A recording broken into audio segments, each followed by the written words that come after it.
I am working on the first parts of the cracked opal. I already have a 20-ounce stainless steel. It's a skinny. I have sanded, cleaned, and prepped it by painting it white. And I will be using Counterculture DIY Fast Set Epoxy. I have part A and part B. That's the epoxy I'm going to be using because it sets up really quick. And I'm only going to be using that to do the base coat of glitter. The glitters that I'm going to be using on this cup are our glitters, our custom blends. We're using Swag. And I'm going to mix equal parts of that with one of our custom blends that's named Whoa. You guys do not come for me for my fingers, please. I'm rough on my hands. Okay. So I already have my epoxy mixed up. What I am going to do is I am going to take a cup here and I'm going to mix up my glitters.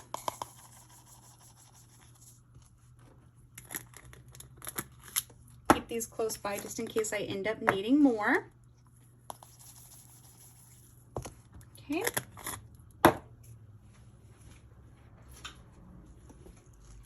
Just going to use a little stir stick to blend these guys up.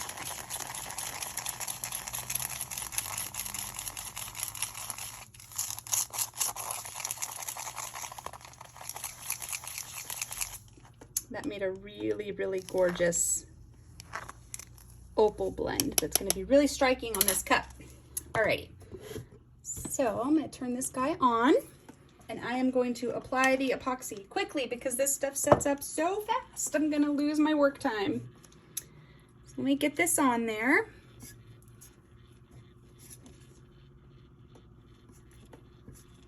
You only need a thin layer to use it as an adhesive for glitter. You do not have to have a ton of epoxy on there for it to be an adhesive.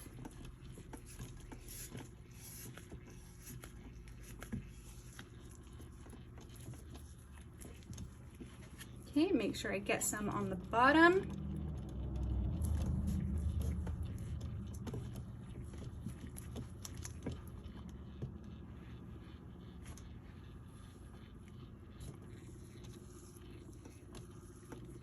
I'm just going to use my gloved hand to work it back and forth and make sure that I have complete full coverage all over the entire cup. Make sure there's no little spots that are missing epoxy.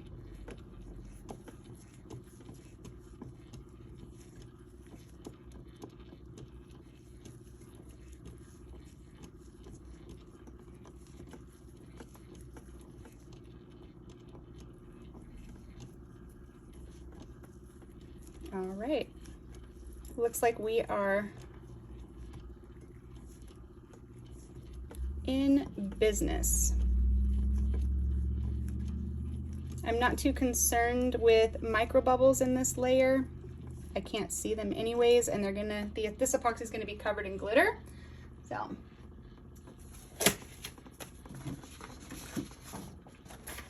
Going to lay down a couple pieces of paper. And I'm using two just in case any epoxy dripped. That bottom paper will stick to the epoxy and I can still move this one to take and dump my glitter back in. All right, so I'm gonna just start from the top and start sprinkling this on. No rhyme or reason, we just wanna get the whole cup coated.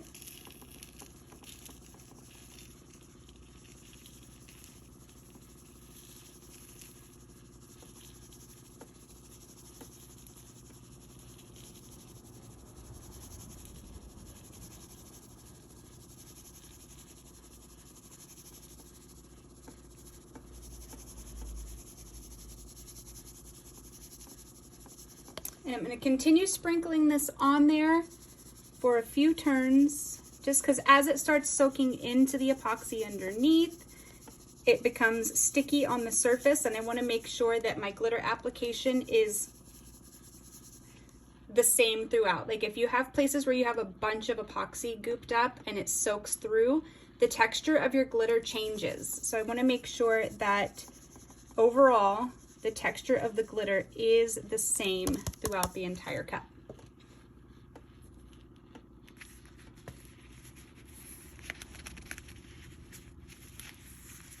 And this is why I put the paper there.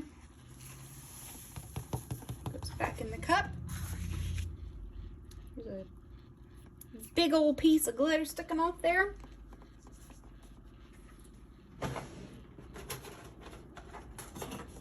To get to the bottom of the cup, I'm just going to put some of this glitter on a big popsicle stick, and I'm literally going to just blow it right onto the bottom of the cup.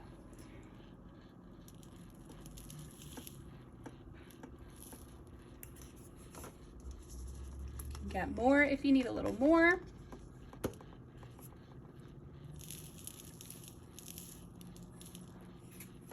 That way your bottom is covered as well. And since it's had time to spin, I'm going to go through and I'm going to sprinkle the glitter once more.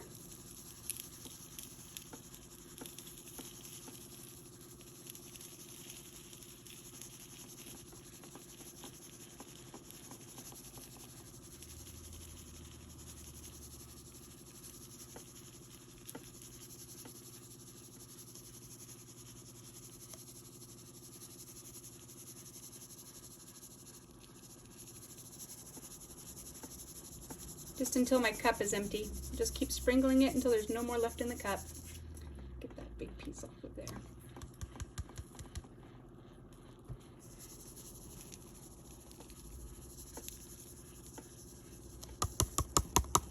All right.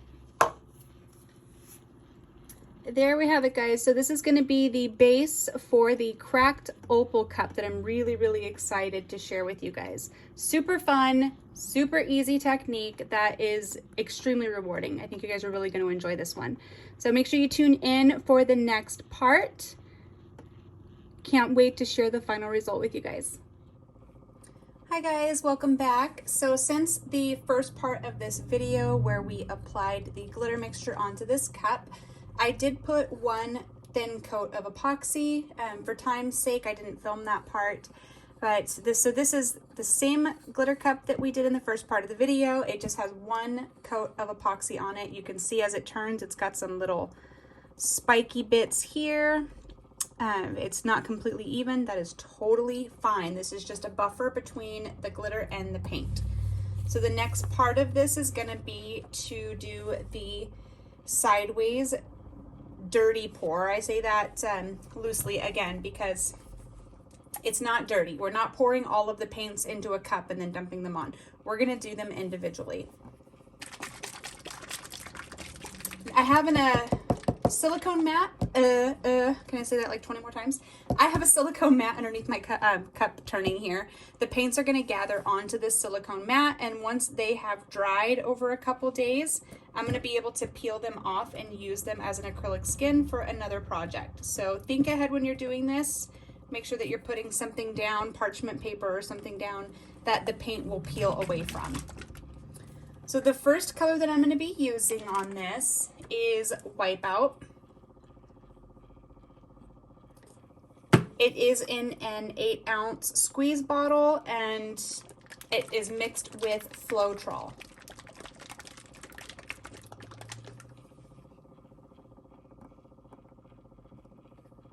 Okay, so I'm going to do as much coverage on this as I can. You know what? I'm going to get a glove on.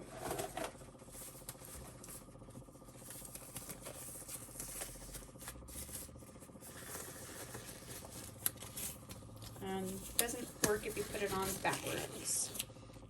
Okay, so what I want to be able to do is I want to get a nice overall coat of the white. It doesn't have to be opaque. I'm just trying to get it down on the cup so that I have it easier to move the other colors. If you've ever seen someone do a dirty pour on canvas, you'll see that they put a white down first. It's to help the paint move fluidly so it doesn't just gather and string. It'll be more fluid. All that technical terminology I'm dropping on you guys.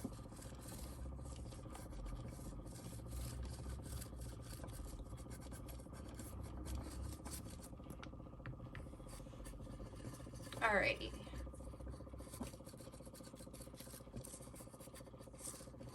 So now I'm going to do, since the whole thing is covered, is I'm going to just go back and forth so that all of the little stroke marks that are in the cup are going the same direction, if you will. I don't know that that's going to make any difference at all, but my brain likes it better.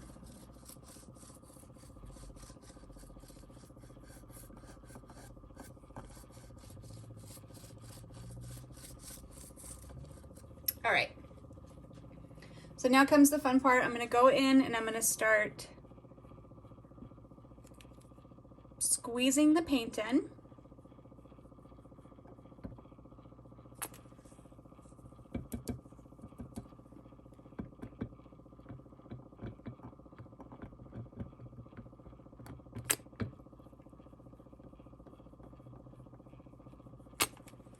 I want to make sure that I have plenty of white on this.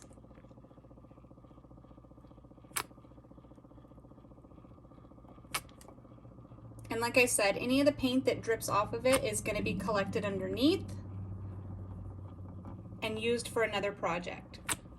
So I wouldn't really consider this to be wasteful.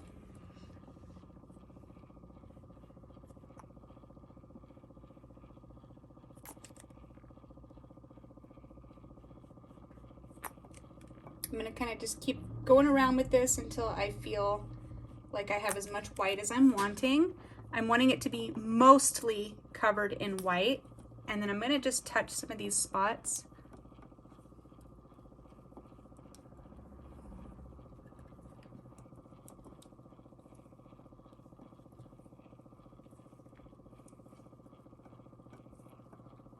To get them coated. That's why it's always nice to put on a glove, because no matter what you have going on, you can throw your hands into it.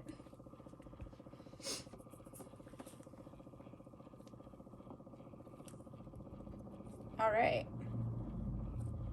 So I have a nice liquefied coat of the white on here. Reason for that is because I don't want a lot of other color in this. So I want to be able to add just little bits and have them move through the white. 1 second, I will be right back.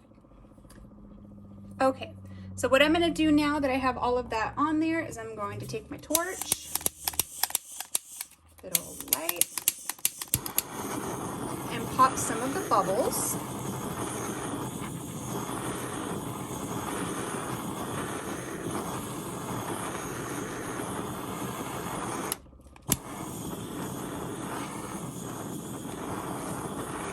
Okay, and now I'm going to add my colors. So one of the first colors that I'm going to add is Tight. It's a absolutely beautiful deep teal green.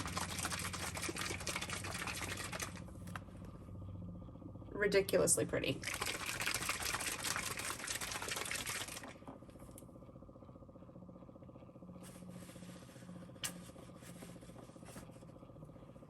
I really do not want a lot of color in this. I want it to be subtle.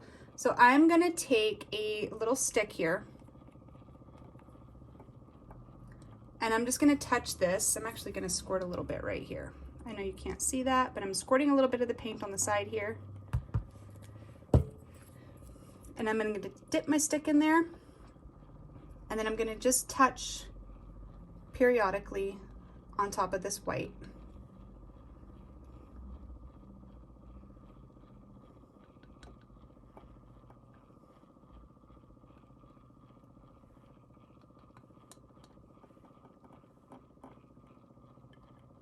Just to put this color down in a few places, but then once I start moving it around a little bit more, you'll see in just a second.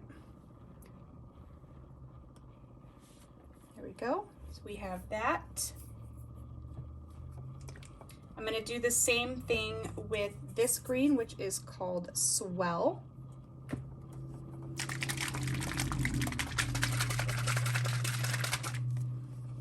A really pretty olive green.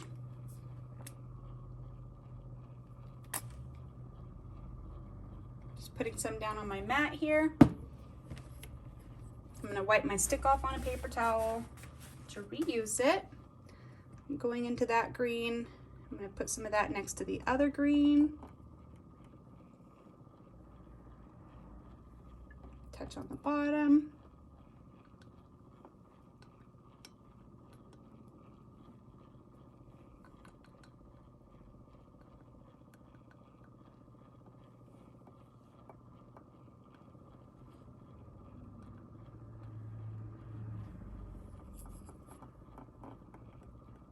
Okay.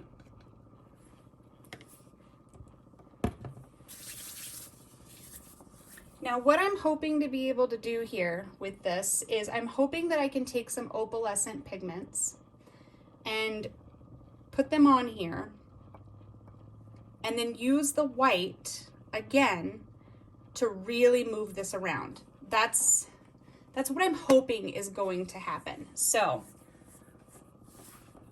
let's go for it. Let's grab a couple of these guys.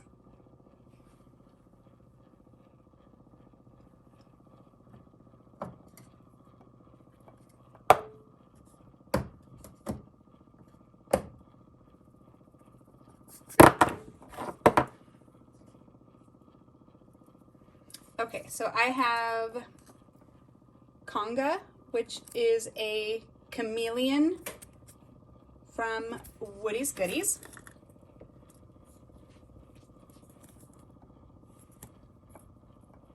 And I'm literally just gonna go in with my fingers in this and just put it on there.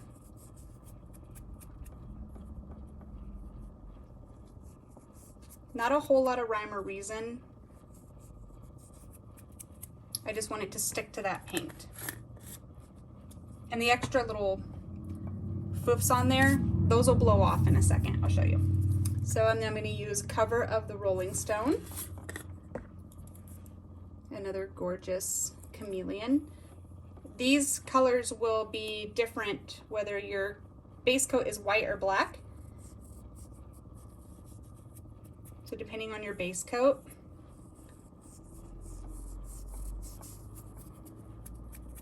they will do different things. Okay, I'm going to put a little bit of Fairy Kisses, which is an eco glitter.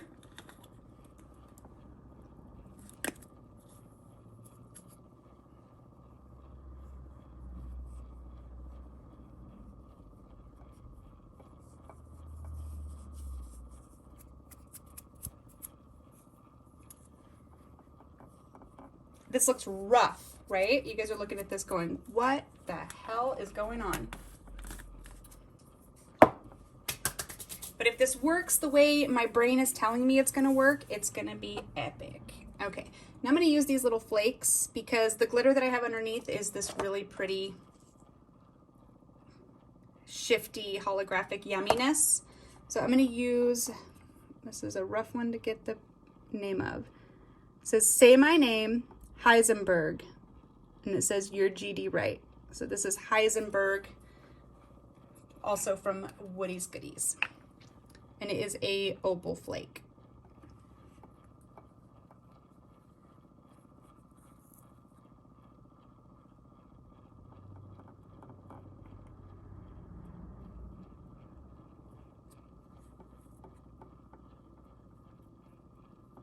I'm going closer with this and tapping it in because I don't want these flakes to fall off. I want as many of them to stay on there as I possibly can. Okay.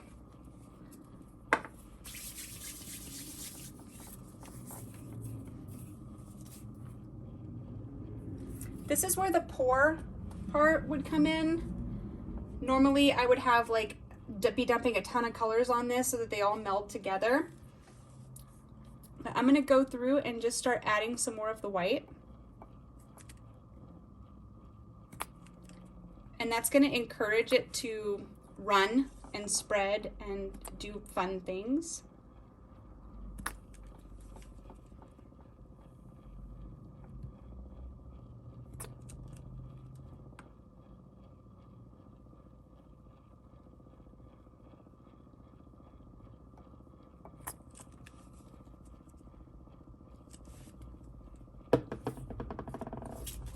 I'm gonna torch it.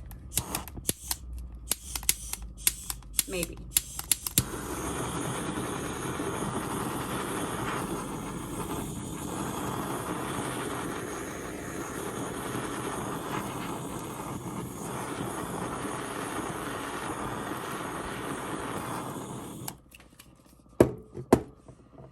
Okay, so what this is gonna do is all those drips that I just put in there, they're gonna start running and pushing the different pigments, the flakes, all of those things. Are gonna push them around, blend them up, make them do different things, which in essence is gonna create that organic look that I'm wanting.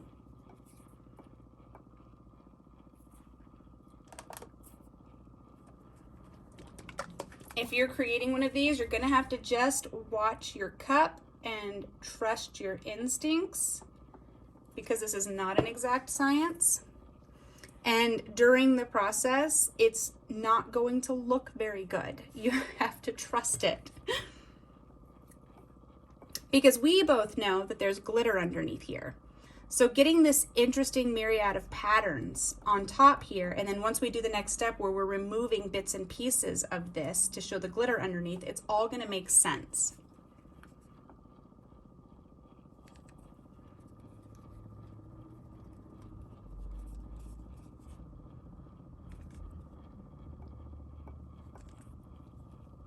And I'm just going through and I'm kind of adding more paint where I'm seeing I need movement.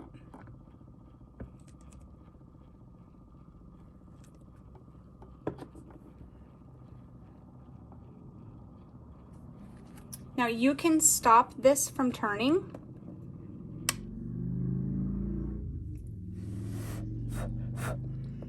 Give your colors on here a chance to start moving outwards, and you can look underneath and see when they're about to start dripping, and then turn it back on.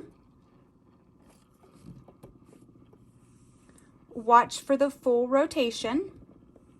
You'll be able to see where it was accumulating before. And then do the same thing. Stop it, let it all run down, and repeat. Do this a few times because it's gonna make everything kind of start melding together a little bit easier. Look and see when you start having some drips underneath. You guys know with my tutorials, I usually don't come in here guns blazing, like look at this exact science thing that I'm gonna teach you. I try to introduce different ways of approaching some of the things that you see often.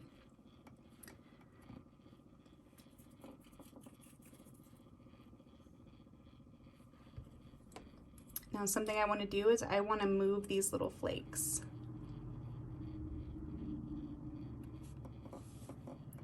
See, you have control of this. You get to decide. But see how these colors are breaking up so nicely where I just touched in a few of the colors? They're breaking up, and then there's these little places where we have the opal dust. I know on camera this looks yellow. It's not. It's a really pretty shift. It's just not translating onto camera very well. All of these places where I dusted that pigment, they're all like cracking apart and spreading around. It's super beautiful.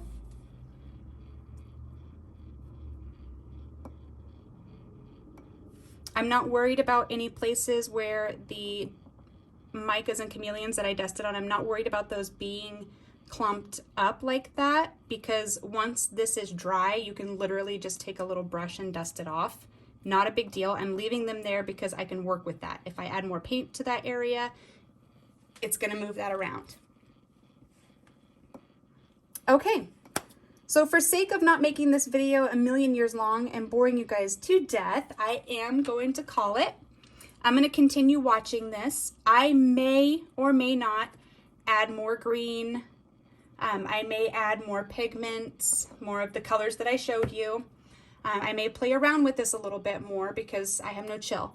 But I promise anything that I add is going to be something that I've already shown you. I'm not going to add any secret ingredients after the fact. So you guys, hopefully you come back for the next part. I'm so enjoying the way this is coming along. This has actually been a super fun technique. Thanks for watching, guys. Have a good day. Okay, so I am back after letting this spin for a few minutes and adding my little goodies to it. I'm coming back in because I decided I wanted to add some other colors to this, but I didn't want to do that off camera. So I am going to be adding a little bit of Killing It. And I'm just gonna go right in with this and just kind of drip some bits here and there.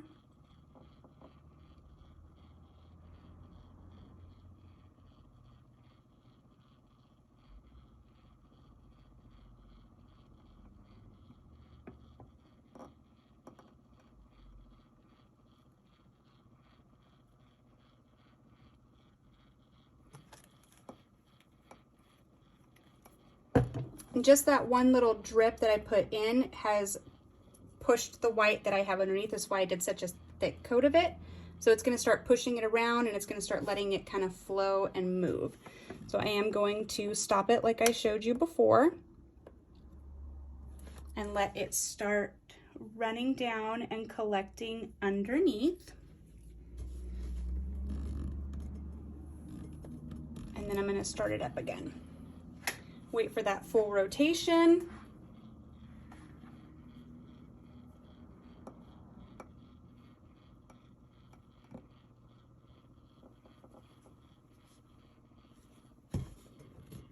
Okay.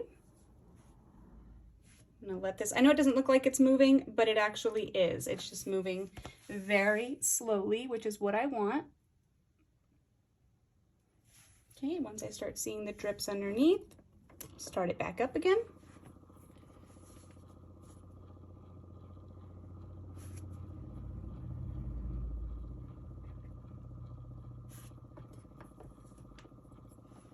And you can go in with your stick if you have places, like I have a little bit of the green over here.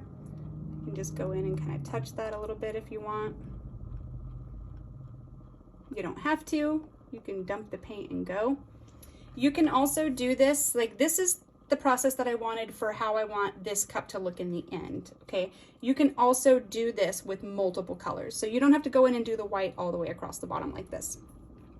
You can do every color of the rainbow all the way down if you want, which I will be doing another one like that soon to show you. But for this one, I wanted it to be kind of an opal diamond feel. So I love these little places here where the micas and chameleons that I dropped on, where they kind of have like broken apart and done all of this really fun stuff. So you guys can see the pink that I dropped in there moving around. So I am going to torch it. Torching helps bring out the cells.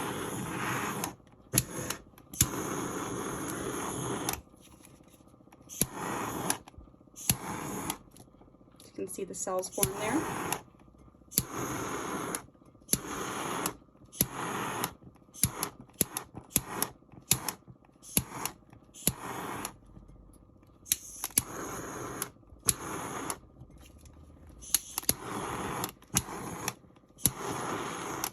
Okay, now I'm gonna quit fussing with this thing. It needs to turn at least, and this isn't epoxy, this is paint, so it needs to turn until the paint is set up enough to where it's not gonna run and drip anymore. It won't be dry for a while. This needs to sit overnight at least. I will make sure that I have let it dry for at least 24 hours before I start the next step in the process. So if you guys are following along with me, or you're trying this, or you try it before you see the final video, please make sure you let this guy dry at least 24 hours before you move on to the next part, okay? All right, guys, thanks for watching.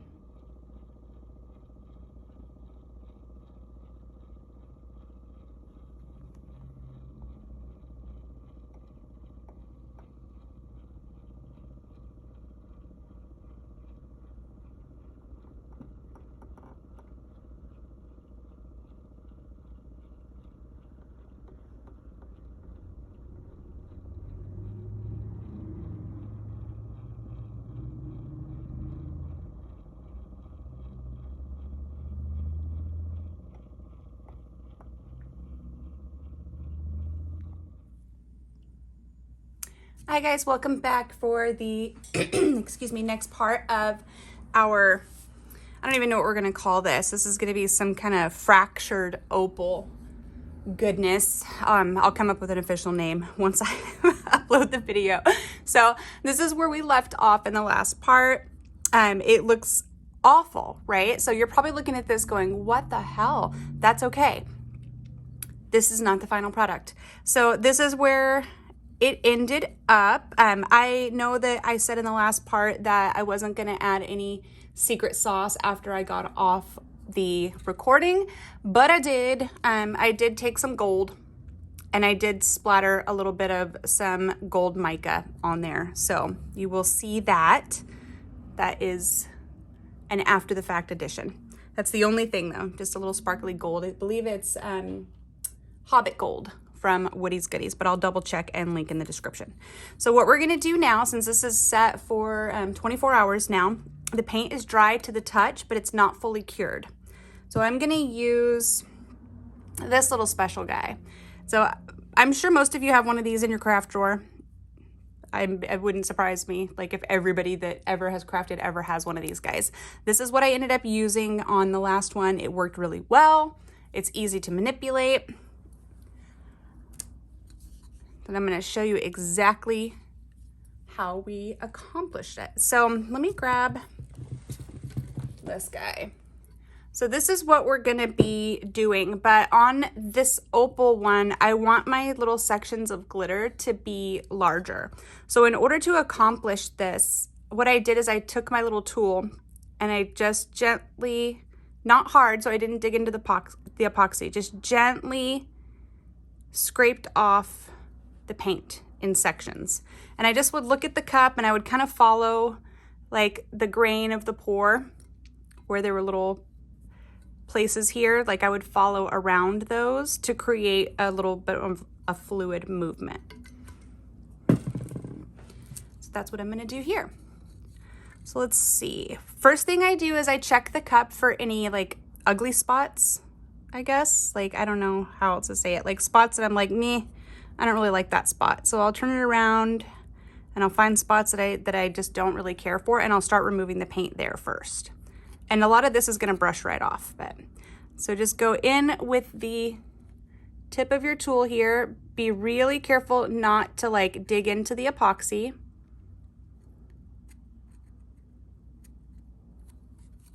And because it is dried but not cured, the paint is gonna just come right off. And I do this really, really gently, okay?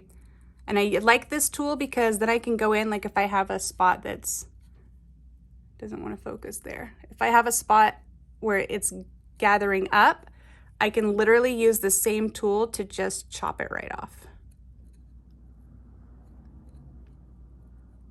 And then I can get that piece out of there. So you're gonna start seeing the glitter peeking through.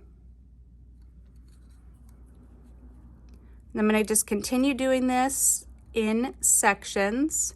Once you get your places where you want the glitter showing through, once you get those done, you can widen this. I like to have a lot of places that are really thin and then some that widen up some. On this cup, I intend to have more wide spaces opened up to show the glitter. So I'm just gonna keep recording this for just a moment. I'm not gonna talk because I am going to speed this part of the video up. So.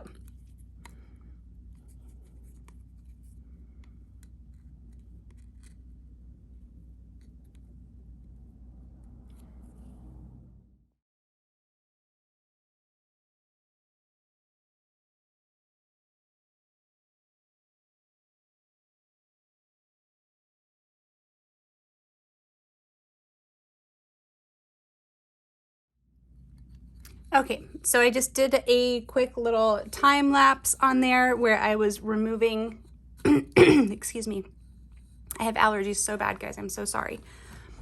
I'm removing different sections here. I'm just gonna come in really quickly and show you guys. So what I'll do is to take a big section, and don't worry, this is gonna get changed up and cleaned up to where it looks better. So I'll just take this tool with this flat edge right here and kind of gently slice through the paint and then lift it and peel it off. And then to get these little lines like this, I use the tip of it. I literally just go through with the tip and just push it out of the way. Peel that paint up. Now this part, removing the paint from this, some people may say that it's too much work, but the end result on these is so pretty, and it's no different than peeling up vinyl, to be honest with you, except for you have complete control over where you're removing things. You can make any designs that you want in this cup. So what I'm gonna do is I'm gonna continue with that. I'm not gonna record the entire thing because you get the gist of it. But I'm gonna continue through removing paint from this cup, and then I will come back and show you guys how I make the edges of this look more organic. All right, see you guys in just a few. Okay, so I am back. I sat and worked on this for a little while. To achieve these little spots here, I would literally just go in and scrape it off with my paint, with my little tool here. Scrape the paint off with my little tool. There we go. And then for the thin lines, that's literally just the very tip of this tool, just going in and gently scraping off the paint. And I did show some of that on the other part of the video. So you can end up, once this is all said and done, you can end up with a lot of places that have very straight lines, because this is a straight edged tool. So once you scrape that paint off, you can get these little straight edges here. And what I do once I'm all done with all my spots is I go in, excuse my bump there, I go in and I just kind of nick away and make the edges of these a little bit more worn. So instead of it being this straight edge here, I'm gonna just kind of nick away some of the paint and give it a little bit more texture.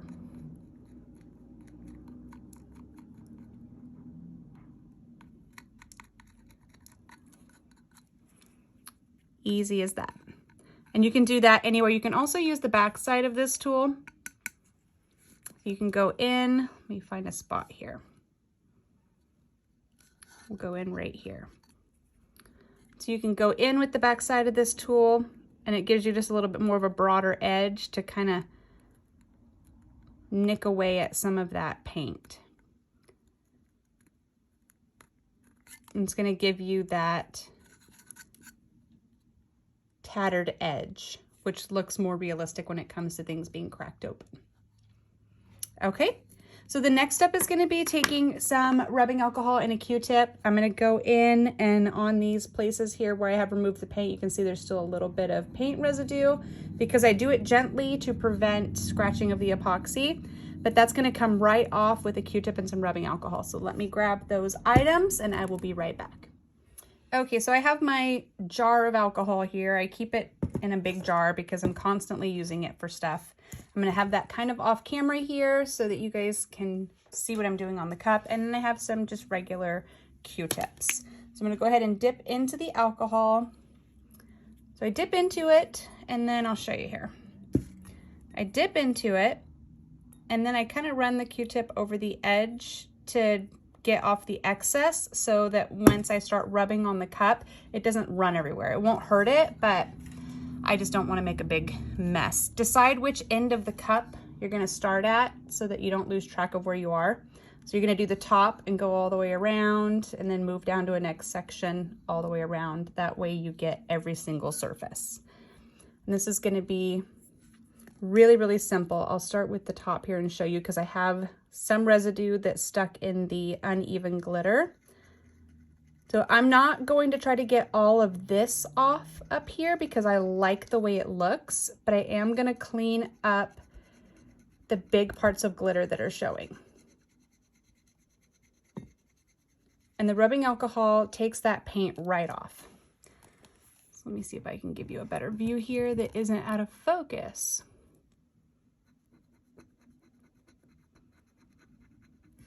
So this is going to clean up any paint residue and make your glitter super duper shiny.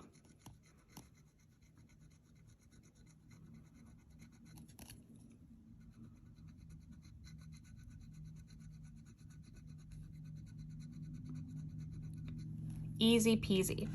So I'm gonna switch to time lapse on this so that it can get sped up and you guys can see me while I'm working, but not have to suffer through it.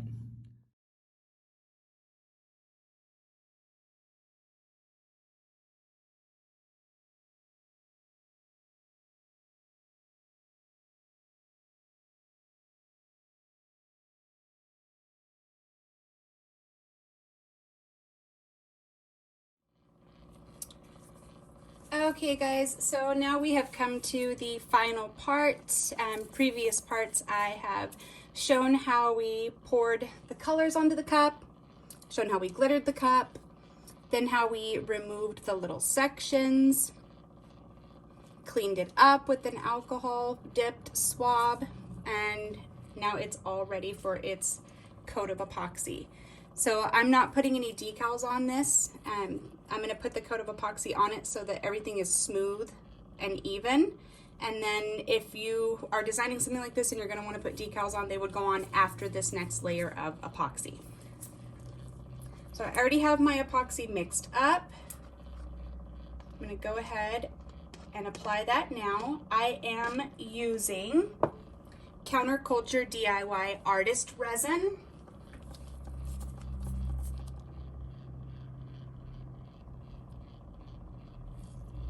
So I'm gonna just start applying a nice layer of that.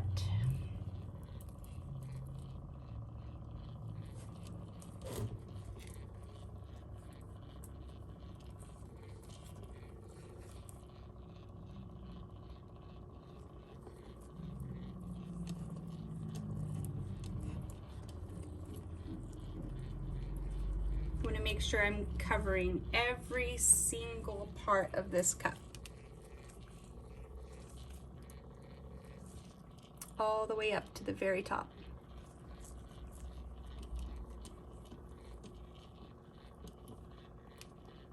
So I don't know if you noticed or not, when I'm applying my epoxy to my cup, I don't dump a bunch at the very top and I don't dump a bunch at the very bottom.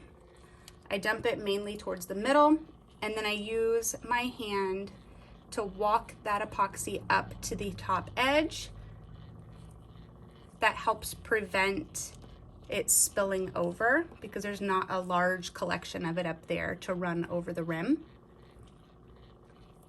So I'm going to just go along right now as this is turning, and I'm kind of feathering the epoxy that's already on the cup. I'm feathering that up towards the top with my hand to get nice full coverage around the top of this cup. Once I'm satisfied that I have full coverage around the top edge,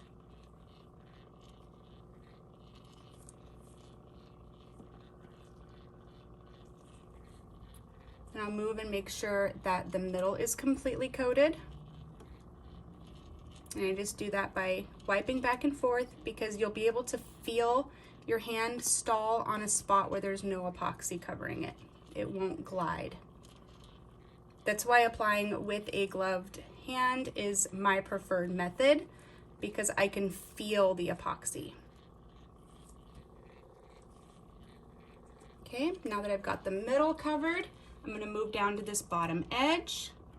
And I'm going to do the same thing. I'm going to kind of feather the epoxy down over the bottom edge of the cup to make sure that all of my little edges around the bottom here are completely coated.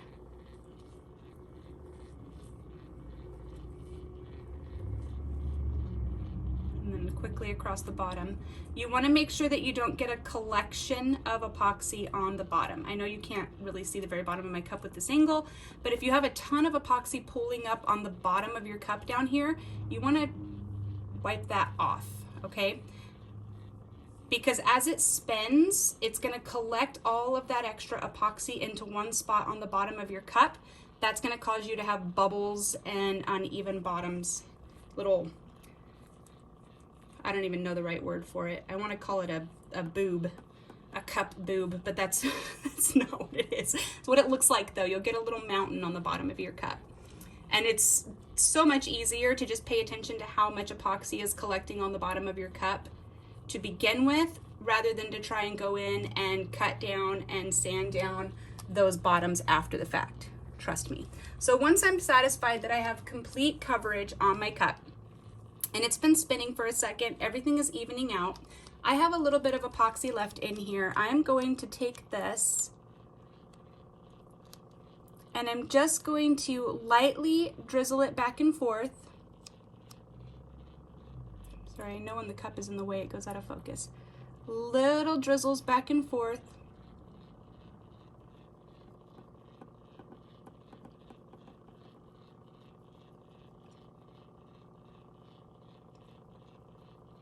Any excess is gonna run off the cup, but drizzling little light drizzles like this back and forth gives an overall even flood coat on the cup. This part, this step, is not necessary. I just like doing it. This isn't gonna be like the secret sauce that makes your cups come out perfect, because it's just not, but it is how I prefer to do it. Okay. The final thing that I'm gonna do while I'm looking at this cup is I'm just going to check and make sure that the epoxy is covering everywhere it needs to be covering. Making sure it's going all the way up to the top, which it is.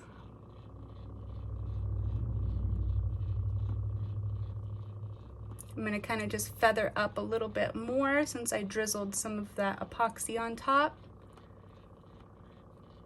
So I can make sure I have nice thick coverage up at the top up here. Sealing all of that in. I'm trying to keep my hand out of the way so that the camera doesn't go off focus.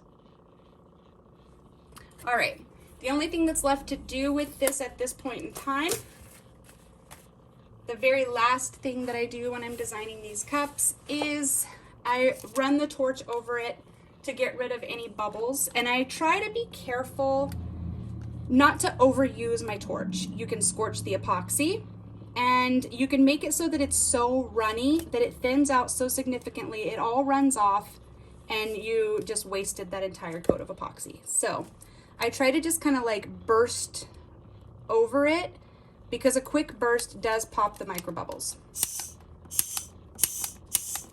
I have a finicky torch, bear with me here.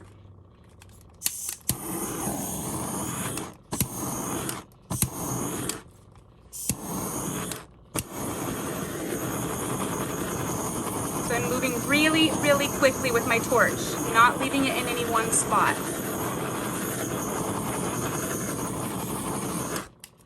And I'm gonna let that turn for a second, so that I'm not overheating my epoxy.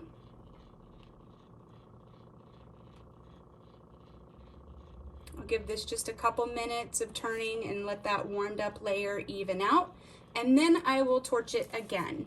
So, and I will probably repeat the torching process for a few minutes as I watch it turn if I see any spots that need the bubbles to be popped. Definitely avoid over torching, you guys. If you sit here and you torch and you torch and you torch and you torch, this is all going to be so thin, it's going to just run off. You're going to lose all of your epoxy.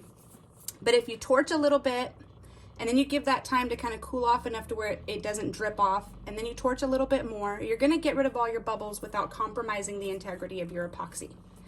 All right, so once this layer of epoxy is fully cured, I will return, I promise, and show you guys the final product in all its glory. Thanks for watching, guys. I hope you enjoyed this tutorial.